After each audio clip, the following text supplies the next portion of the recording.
So, do you have any local or favorite local bands here? Do you guys ever go out and see any of these local bands?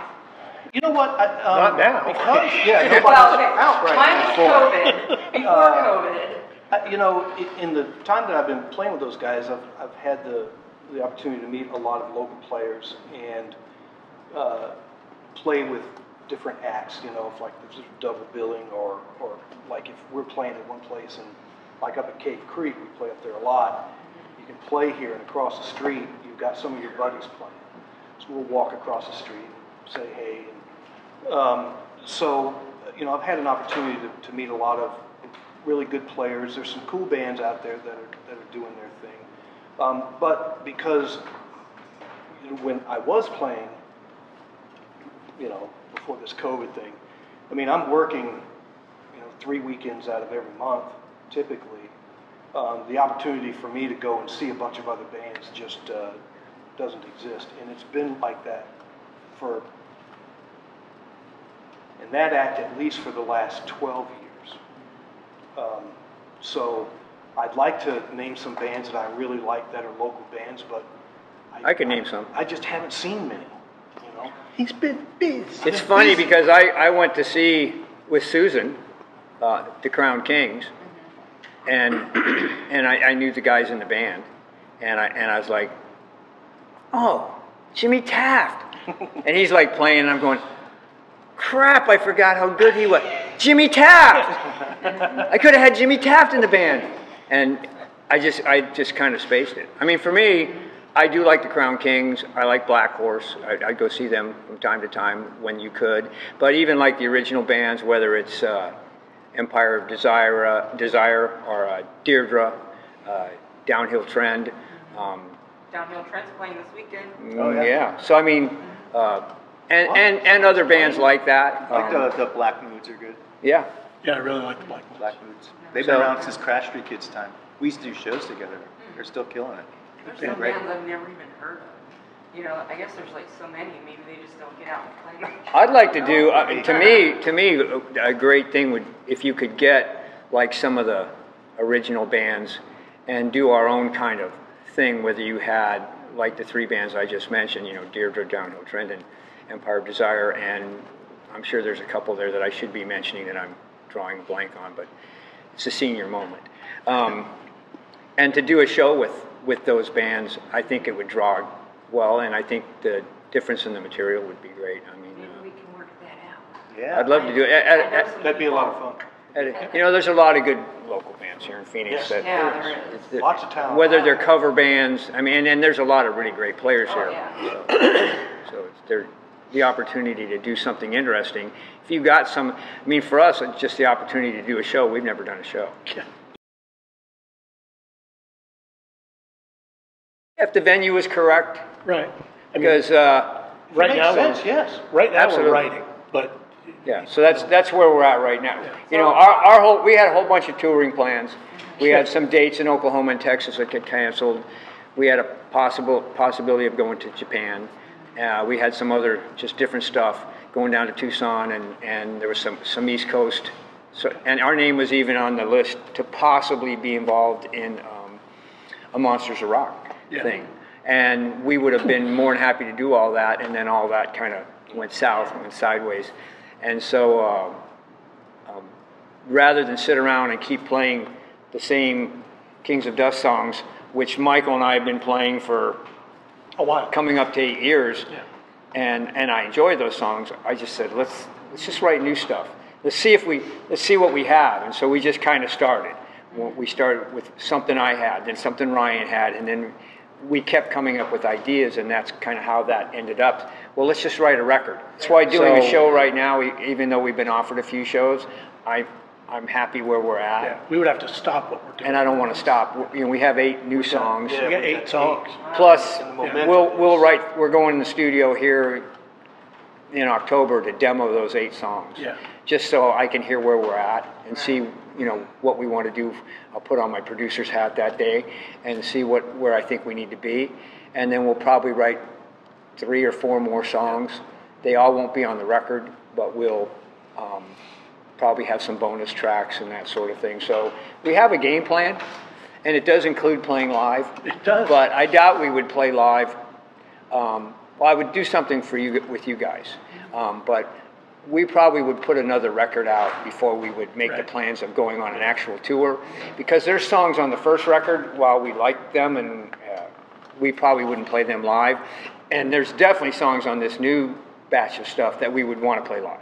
Yeah. So there's some material there. You can tell it's a progression from the first record, which we love, but we didn't want to write the same record, which we could have.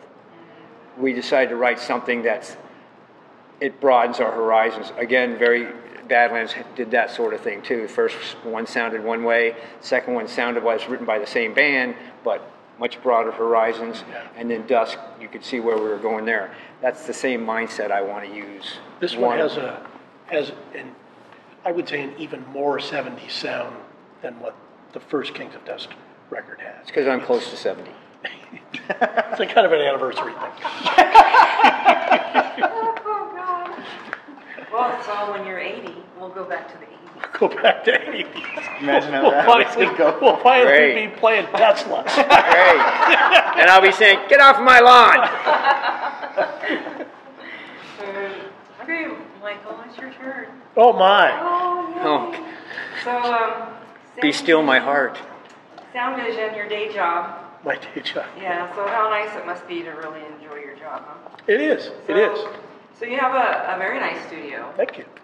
I enjoyed being Oh, here. come on. Don't, last no, interview. don't make his head any bigger than it is. So, recording your own album must be a nice little benefit, huh? Well, yes and no. No? it's yeah. Sound Vision's been open since '99. This is the first record I've ever done in my studio. That's how this got together. Yeah. That's how him and I got together. That's how y'all met. So we were just gonna track a couple songs with another guitar player and another drummer that he and I both knew, and it just, after we did it, it was like, there's kind of something here. Well, he wanted to track a couple songs, like 3, and he knew a guitar player. That knew him. Oh, he knew a drummer, and the drummer knew the guitar player who Right. knew me. So I'm like the last guy in, but as the saying goes, you save the best for last. Oh, my. that's how Michael feels right now, huh? That's exactly. Yeah, well, Probably not. it's not always true. It's not always true. They're like, oops. But it's nice to be able to track a record, but not be a producer. I let him take that hat, and willfully I've got enough to do with the engineering part of it. It's nice to just be an engineer and do that part of it, and then just be a singer.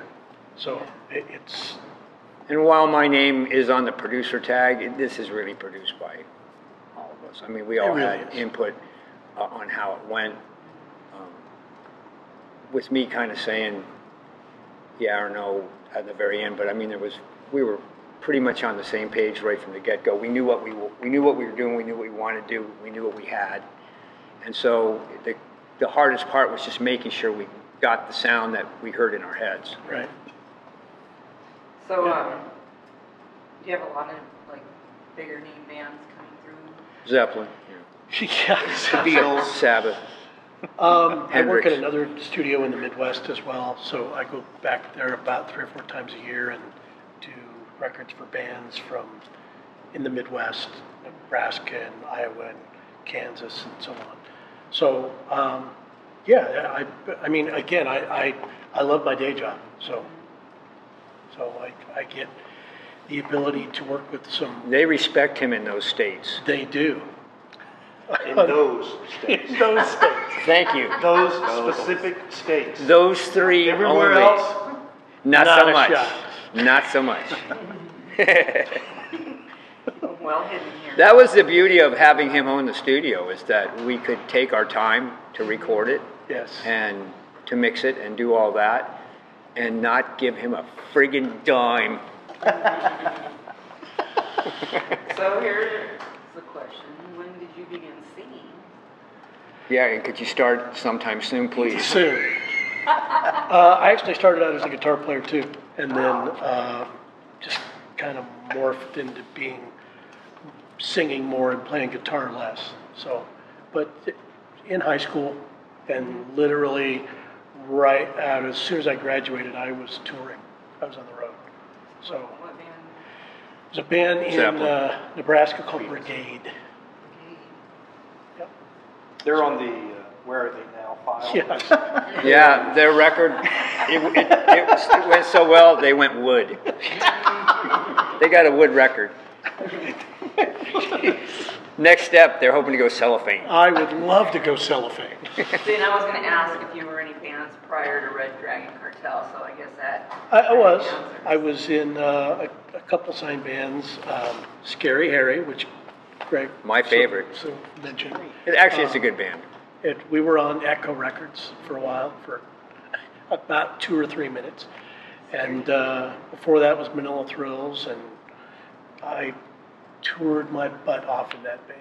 I mean, we toured for 3.5 years, on and off, mostly on, in like the late 80s. So, yeah, So you write the lyrics to the songs? lyric and melody for the most part, yeah. So where does all this inspiration come from? Me. Yeah. Darkest, Did you really need to ask? deepest, darkest I recesses know. of your tiny little mind. It doesn't matter what I say. Greg's got it. Most of the stuff I write is You're wondering why I've been kicked out of some bands? Really? Really? You know what? I wasn't even wondering. You probably weren't. When you got here, you're probably going, why? Now. It all makes Light sense. bulb, crystal clear. You know what? I would normally cut stuff out like this, but I'm leaving all this in. Oh no, that's the whole idea. Oh, you got it. I'm the king of self-deprecating humor. Man, you gotta be able to keep up with these guys. Oh boy. All right, so I told Michael when we started doing it, I didn't know him when we were writing the first couple songs, and I said, look, dude, here's the thing. I don't know what you write about, but I don't want your standard, I went to a bar, I met a girl, we went out back, and I don't do that. and I said, and I don't want any of the really dark crap either. I want it to be, you know, I want it to be relevant. Yes. You were talking about my record. The lyrics are very relevant He asked to me me. what the song is about, here and there. I always just say the devil. That's my answer all the time. they're about Greg. What? He's getting to know you pretty well. Shots fired. I love it. Are you sure? Okay, are you sure? This is where, hang on, hold my You watch. want to open this can of worms? Are you sure this is where you want to go? You won't be the first. You might want to say goodbye now.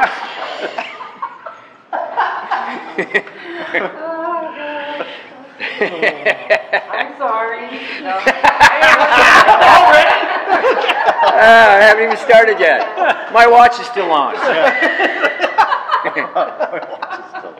So your album, it released back in March. March 13th, the day of the pandemic. We timed it Friday the right down the 13th. road. Too bad you called it Kings of Dust, huh? We did. Called it. Perfect. You know what's funny is I always wanted the name to have something with the word dust in it. So when we first got together, I kept saying heavy dust, this dust, that dust. And I don't even know Angel why. dust. Angel dust. And so someone needs to look at your drum set. Someone needs to dust. Yes. One morning I woke up and just the name Kings of Dust was in my head, and I called him up. I said, I got the name. And he said, what? I said, Kings of Dust. And he went, I actually like that. I actually like And so I said, good, because that's what I want to call it. Good, because Lucky me. you get to be the singer still. Because if you didn't like it, In my band, Kings of Dust. Oh my! It is funny that anytime someone suggests something, it's not like, oh, I like that. It's, I actually like that. Like, it's Yeah, so rare. like Chase Hunt actually made sense, really? I actually like it. We can't even agree on what day it is usually. Tuesday. But I do like that. It's Wednesday. so you got a lot of great feedback on your album. Yeah. Yes, it's been. Reviews have been, Even from people that have listened to it. That's the biggest shock. Yeah, I was reading some, I'm like, wow. it's done really well, and we're super happy that it's had the response that it's had. It's always nice when people get it, and I mean just the whole concept of it, because again, our sound, our idea for the sonic part of it was not what people do these days. Yeah. And so it was kind of one of those things where people are either going to really like it or they're going to go, who the hell produced this? Yeah. And it just kind of goes to show that how people really still resonate with that era of music and that kind of music and the structure of that kind of music and the message of that kind of music, how there still is really a market for that. The record industry, whatever they do, iTunes and all that stuff would lead you to believe that that kind of music isn't relevant anymore. Yeah. And the fact that... And that you can get it for free. And that you can get it for whenever you free. And someone can make money, but it won't be you. want. Yeah, exactly. But the fact that people got that and really the productions got as much accolades, if you will, as everything else on the record. So we're grateful and surprised. I would never would have said people are just gonna, this is a hit. We never ever got to that concept. It was always like, well, we like it. Are we happy? Do we like this? Is this are we Once ready to put that's this done, out? then everything else And then is once great. we did, and people started coming back with it, we were like, yeah. That was truly the icing on the cake. I mean, when we finished this, we got the final product, we were all like, okay, I like this. I think what we did was what we were hoping to do. And the fact that it's been so well received and the nice things that have been said and it's just, wow. Yeah. We are Well, the other thing, thankful.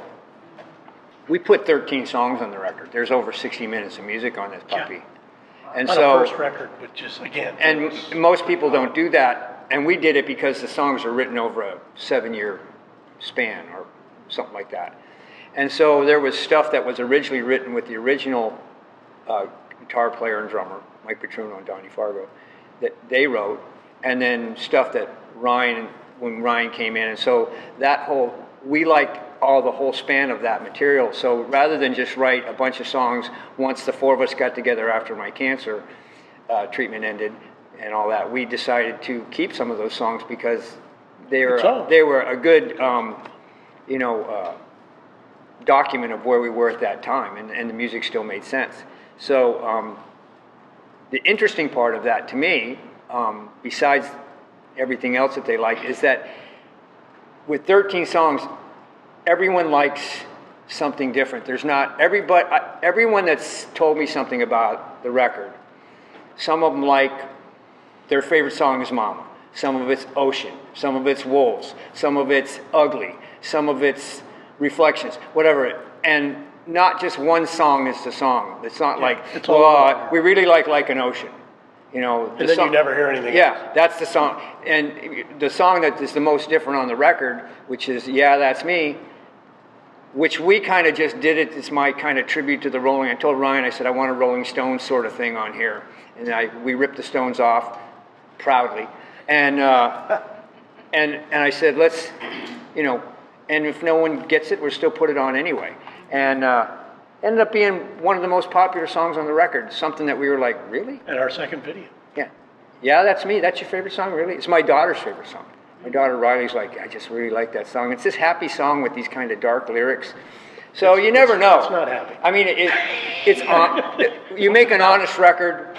The material is, comes from your heart. You're not trying to make something like, you're not trying to hit a certain demographic. Right. You do what comes from your heart, from your soul, whatever, and you make the best one you can make, and then let's see if it resonates. And so far it is. I mean, my only concern is I tell these guys now, we got to make another really good record because people will be expecting us to follow this up with something as powerful and as impactful, something that hits you just as hard, and that's what we're trying to do now. And so far, these 8 songs in, It's been really good. Yeah, we're I'm excited. loving Very the new excited stuff. Yeah. about the new stuff. So when do you plan to release this next one? Whenever the next pandemic is. Whenever the plague rears its ugly head, No. that's when we're really, is the day of. If it gets any stronger, then you can expect a King's of When's Dust the album. next? Armageddon's Friday on the 13th? Armageddon's on Thursday, Wednesday. It is. You know what? The day of. We could possibly be recording by the end of the year. Yeah. And then, to be perfectly honest, put it out. March 13th, 2020. Well, that's been such a winter for That us. wasn't a good idea in hindsight. So, you know, Friday the 13th on that? again, we don't have a schedule. We're involved with Shock Records, but they don't really put any kind of schedule on us. And because we never really got to go promote this record, Yeah, you're gonna have 2 albums out before. well, you and I'm actually comfortable with that because I would like to be able to go out and play, like I said earlier. There's material that we've written for this record. There's at least 5 songs on this record that I could definitely see it. I could see all 8, but there's 5 that I'm going, I really want to play this Oh, live. it's gonna be so. So, and there's stuff on the first record that I really want to play live. So it's kind of, and I want to play Help Me Rhonda, our bonus track thing that we did, our Humble Pie-ish version of Help Me Rhonda. We would like to play that live as well. So there's, It'd be nice to have so songs to choose from. we need an hour and 20 minute set. We need an hour. That'll be 3 songs. Yeah. Maybe we only better have 2 bands play the night that we have you. No, I mean we could make it work, but I mean we're that enthusiastic about what we've kind of come up with for the next record as well. I'm And the kind of the interesting thing and the cool thing is the first record is written with different people at different times. Again, like the original guitar player and drummer. Some of the stuff was written when we had a couple other drummers, a couple other guitar players. This is the one record that's written by, this will be the one that's written by the 4 of us. Now, our original plan was to put this on vinyl, but then when we realized that we did 60 some odd minutes of music, we'd have to make a double record. And since we're all rolling in the money and all those orders are coming in on all of our shows and stuff where we're selling all our merch, you know, selling hundreds of CDs. Oh, wait a minute. And then I woke up. Well, I haven't told these guys this yet. I quit. No. There's breaking news? There's breaking news? It's breaking news. So my plan is, after we do the second record, what I would like to do is do a best of record, and then take, you know, Some of each. some off the first record, some off the second, and maybe a couple bonus tracks, and put that on vinyl. Put that, and that would be vinyl. It wouldn't stop us from making a third record or whatever, but since we can't really afford, unless there's some rich benefactor somewhere that would like to, Calling to you, yeah, calling to you. yeah, call Bizarre Guitar, and we'll do it that way. Because I don't, while we would like to do it on vinyl, Love to do it on I don't think it's. There's other ways we could spend our money, like, you know, buying me stuff, things like that. So. Well, that's a good idea, though. So that's my plan. Considering you didn't get to really tour the first album, Yeah. and then you can just combine the 2. You know, the thing, if a tour started right now, there'd be so many bands. Could you imagine? It's true, This is what you do. Floodgates. Oh, it'd be huge. You make your money as a touring musician, and no one's been able to tour for Right? however long this is. And now everybody and their brother, you know, that's like, there's 6 pieces of bread down there, and there's 75 people that want it. Right. And so I'm glad to not have to be involved in that. And, you know, when the dust all clears and people can tour again and do that, then we'll get involved in it then. I mean, short of me having to go into the home for the criminally insane. We'll still, you know. We should cut bass tracks first. Yeah. Just in case. Yeah. In case something happens to me. Let's get So them on file. we'll tour at some point, but we'll do it when it's right for us. I mean, But already you got so many postponements and reschedules. And But at so I'm least- sure all the venues at are probably least- booked. The record is out there. You can buy the record right now. there's so many people that want to see the band live. It's very encouraging. everyone has kind of been like, hey, if you're coming to Baltimore, I mean, there's a station out there that we had 2 songs, both songs, Like an Ocean and Yeah, That's Me, were #1 on that station Right. for more than a week. And the bands that were under us were had all record deals. Yeah, we all Real had bands. full record deals. And, Wow. yeah, so it was good. So, who founded KOD, Kings of Dust?